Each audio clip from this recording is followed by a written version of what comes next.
정영화. 신정아 사촌일 책을 아침에 배송받은 뒤 단숨에 쭉 읽었다.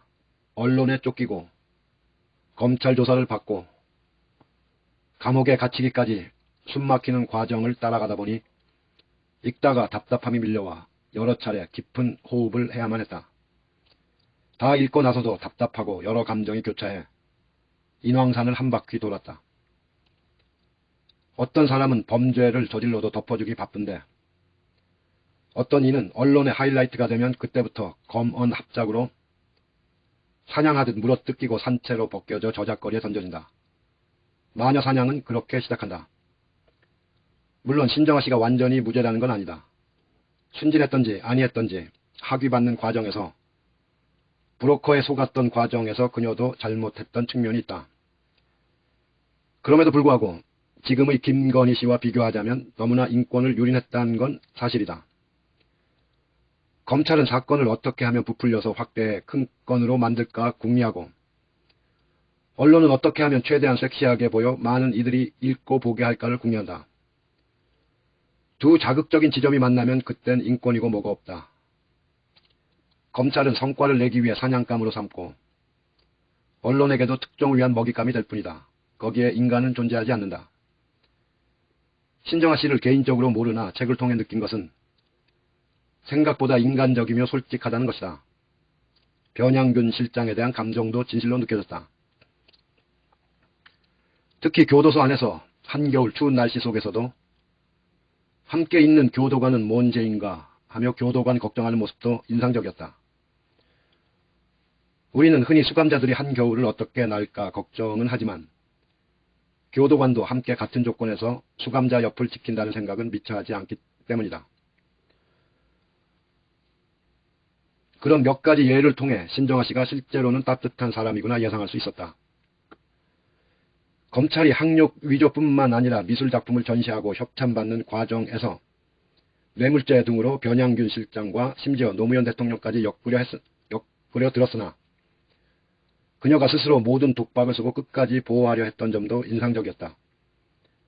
덕분에 변양균 실장은 무죄로 풀려났다. 물론 변양균 실장이 실제 뇌물을 받지 않았다고 그녀는 얘기했고 그랬을 것이라고 나도 본다.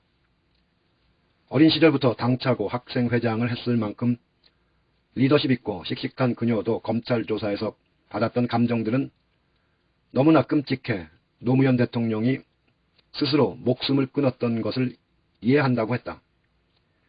자세히 보자. 여기에 언급된 윤 검사가 윤석열인지는 밝히지 않았으나 윤 검사라는 악질 검사가 자주 등장한다. 당시 지휘 검사는 윤석열이었다. 윤 검사는 내가 학위를 위조했다는 것만 시인하라고 했다. 그러면 일이 금방 끝난다고 했다. 나는 잘못은 하긴 했지만 위조를 한 것은 아니라고 말했다. 검사는 대한민국 검찰이 그렇게 호락호락해 보이냐면서 이런 식이면 평생 깜빵에서 썩게 하겠다고 했다. 나는 너무나 무서운 나머지 앉은 채로 오줌을 싸고 말았다. 평생 나는 누구에게든 그처럼 혼이 나본 적이 없었다. 진실이고 뭐고 다 때려치우고 차라리 사형이라도 받고 싶은 마음이었다. 윤 검사는 다시 나를 죽일 듯이 달려들었다. 결국 나는 두통약을 먹고 정신을 놓아버렸다. 너무 놀란 데다 극도로 긴장한 상황에서 약을 먹자 약에 취해 정신을 잃어버린 듯했다. 그런데 학력 위조 사건의 구속영장이 기각되자 그녀는 풀려났는데 그때부터 더한 재앙이 시작되었다. 검찰이 이것으로 구속이 안 되니까 횡령과 뇌물건까지 추가로 엮어서 기소한 것이다. 변양균 실장까지 이때부터 끌어들인 것이다. 학력 위조건으로 구속이 안 되니까 다른 명목으로라도 구속시키기 위해 다른 명목을 찾고 또 찾아 굴비처럼 엮어서 기소를 하여 신정아 씨를 무려 4년간 괴롭혔다. 검찰 조사가 끝날 즈음이면 몸이 으스러지도록 피곤해져서 감방으로 돌아왔다. 자꾸만 정신을 놓게 되고 기운이 떨어져서 나중에는 도무지 뭐가 뭔지 상황 파악이 안 되는 지경이 되었다. 갈수록 희망도 없어 보였다. 검찰 조사는 진실과 거짓을 밝히는 일이 아니었다. 그저 짜여진 각본에 내가 얼마나 빨리 들어가느냐 아니냐만 관건이었다. 매주 월요일에 재판을 받으면서 나는 수없이 많은 절망과 좌절의 순간을 겪어야 했다.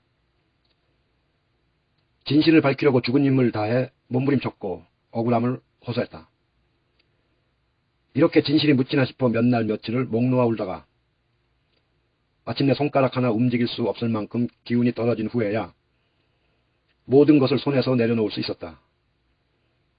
그렇게 1년 6개월이 지나 석방되고 나서야 그녀는 자유의 몸이 되었다. 그러나 싸워야 했던 시간은 무려 4년이었다. 그 시간을 보내며 나는 울지 않으려고 무진 애를 썼다. 그것만이 내가 살아갈 수 있는 방법이었다. 혹시라도 내 안의 작은 감정이라도 꿈틀거리면 나는 정말 견디지 못할 것 같아 두려웠다. 하지만 가끔 슬프지도 않은데 마치 고장난 수도꼭지처럼 눈물이 멈추지 않을 때가 있었다. 한 사람에게 주어진 처절한 고통의 시간을 그렇게 이겨낸 신정아 씨에게 위로를 건넨다. 그리고 이제는 우리도 언론의 선정주의와 검찰의 성과주의로 인해 마녀 사냥으로 희생되는 사람이 다시는 없기를 바란다. 정용화 선생님.